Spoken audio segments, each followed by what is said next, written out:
Në mbledhjen e parë të bordit të zyres së rregullatorit për energji për vitin 2026, është shërtuar kërkesa për caktimin e të hyrave dhe tarifave të operatorit të tregut të energjisë NEMO për periudhën 2026-2028. Nga zërrej është bëreditur se lista tarifave për Kosovën propozohet të mbetet të pandryshuar dhe se nuk bëhet fjalë për rritje të çmimit të energjisë elektrike për konsumatorët.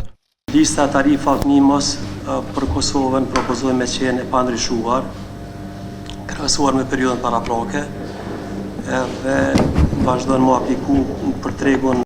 Sipas rregullatorit, të hyrat e lejuara përfshin komponentët standard rregullator, si kostot operative, investimet kapitale, amortizimet, kapitalin e punës dhe tarifat e licencës. Për Kosovën janë propozuar mbi 669.000 euro të hyra për vitin 2026, mbi 712.000 euro për vitin 2027 dhe mbi 835.000 euro për vitin 2028, ku pjesa më e madhe e strukturës dominohet nga shpenzimet operative.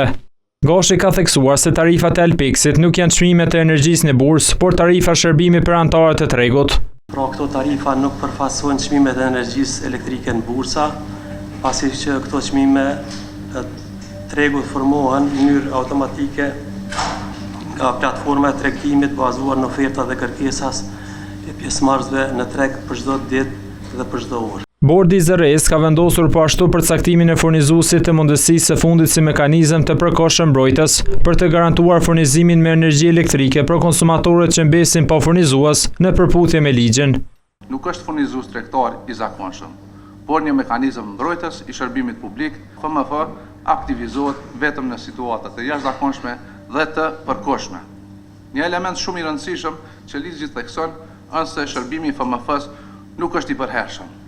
Konsumatorët kanë të drejtë të furnizohen nga FMF vetëm për një periudhë të kufizuar kohore, e cila sipas kornizës ligjore në fuqi nuk mund të zgjasë më shumë se 60 ditë. Në këtë mbledhje të zërrejës nuk është shërtuar kërkesa Keskos për rritjen e tarifave për 21%.